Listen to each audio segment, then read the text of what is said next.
তুমি নারকোল কুড়েছো? হ্যাঁ। আজকে কি করবে? হ্যাঁ, একটু নাড়ু করবো, তোরাও ভালোবাসিস আর আমার গোপালকেও দেবো। আচ্ছা, চিনির নাড়ু। চিনির নাড়ু। আচ্ছা, ঠিক আছে, করো। তুমি কি করছো দেখি। এই যে নারকেল কোড়াটা হ্যাঁ। এতে দিলাম। আচ্ছা, প্যানেতে হ্যাঁ। টেবিল স্পুনের 12 চামচ চিনি দেবো। এটা একটা নারকোল? হ্যাঁ, 3 টেবিল স্পুন। আচ্ছা, গুঁড়ো দিলে দেওয়ার জন্যই ওটা ক্রিমি ক্রিমি ভাবটা হয়। এইটাই তোমার সিক্রেট বোধহয়। কি মেখে রেখে দিচ্ছ? হ্যাঁ, মেখে রেখে দিচ্ছি যাতে চিনিটা গলে যাবে। আচ্ছা, তারপরে করবো। কতক্ষণ মেখে রেখে দেবে? যে 20-25 মিনিট রেখে দিলেই হয়, মানে চিনিটা তো গলতে হবে। আচ্ছা, চাপা দিয়ে এটা কতক্ষণ মতন তোমার হবে? এটা 15-20 মিনিট তো লাগবে। আচ্ছা, 15-20 মিনিট লাগবে। আর যদি তুমি গুড় দিয়ে নাড়ু করো তো? তাতেও ওই টাইম লাগবে। গুড় দিয়ে করলে এখানে যেমনি তোমার 11-12 চামচ চিনি লাগলো, গুড় দিয়ে করলে 250-300 চিনি গুড় লাগবে। আচ্ছা, আর খেজুর গুড় দিয়ে করা যায় না? হ্যাঁ, আগের বারে খেজুরের গুড় দিয়েই করেছিল। এটা জোর আছে না, মিডিয়াম টু লোতে এটা করতে হবে। আমাদের এই যখন আমরা করি তখন এটা লালচে হয়ে যায়, তোমার একদম সাদা ধপধপে রয়েছে। আমি কম আছে করি বলে, জোর আছে করলেই ওটা চিনিটা তো পুড়ে পুড়ে লাল হয়ে যায়। আমাদের অ্যাকচুয়ালি ধৈর্যের অভাব। এবার তো জড় জড় হয়ে যাচ্ছে। জল জলে একটু কপুর দিয়ে দিই এবার, সামান্য একটু যাবে কপুরটা। তুমি হাতে ঘি লাগিয়েছো? হাতে ঘি লাগিয়েছি, তাহলে লাগছে মানে সুবিধে হয়। আর গরম আছে এটা? হ্যাঁ, একটু গরম তো আছে, না গরম গরম না পাকালে শক্ত হয়ে যাবে।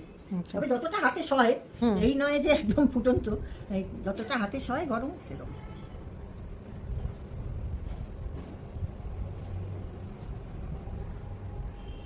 এটা দারুণ শিখলাম আজকে। আমি ট্রাই করবো যদি পেশেন্স থাকে। অনেকগুলো হয়েছে। একটাতে তো 17-18টা হয় একটা হতে, আর বড় নারকেল হলে 20-22টা হয়। ছোট সাদা ধপধপে হয়েছে। বলছি আমার তোর বাপির কাছ থেকে শেখা। বাপির কাছ থেকে? হ্যাঁ, তোর বাপি তো আমাকে নারকেল কুড়িয়ে দিত। হ্যাঁ, কেননা বাপিদের বাড়িতে সামনগরে দুর্গাপুজো হতো। আচ্ছা, তো দুর্গাপুজোর 1 সপ্তাহ আগে থেকে ওদের বাগান থেকে সব নারকেল আসতো, এই ঢের আচ্ছা, আসতো। আর ওদের পাড়ার সব কাকিমা জেঠিমা যত সব আছে সবাই এসে আর ওই ছেলেরা সব এরকম বড় বড় সাঁড়াশি থাকতো, এরকম করে গিতে নারকেলটা ছাড়াতো। হ্যাঁ, ছাড়াতো। আর বাড়ির মেয়েরা একটা করে ঘটি নিয়ে যেত, ঘটি। কেননা ওরা কুড়ে আর সেই নারকেল থেকে চিপে দুধটা ওরা টিপে নিত।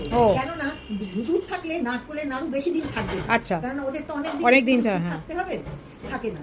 আর ওরা সব পাড়া সব কুচ্ছে আর ওরকম ঘটি করে দুধ নিচ্ছে।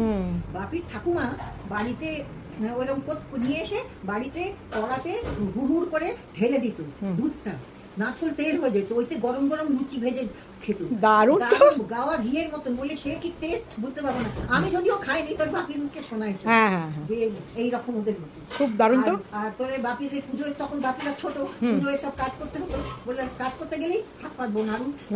এরকম বোয়ানে বোয়াম ছিল বড়, সেইটাতে একটাতে বড় হাঁড়িতে একটাতে রস করা বলে, চিনি থেকে রস করা বলে, আর একটা নাড়ু গুড়ের নাড়ু, 2 রকম হতো, দুটো ভর্তি ভর্তি থাকতো। তো ওইটাই প্রসাদ দেওয়া হতো সবাইকে। এটা তো দারুণ ব্যাপার। তোর বাপি আমাকে কুড়ে দিত নারকেল, আর আমাকে বলতো এটা করো, পাট ঠিক হয়েছে কিনা আমায় দেখিয়ে। আচ্ছা আচ্ছা, দারুণ তো, দারুণ ব্যাপার। এটা তুমি একটা দারুণ জিনিস বললে।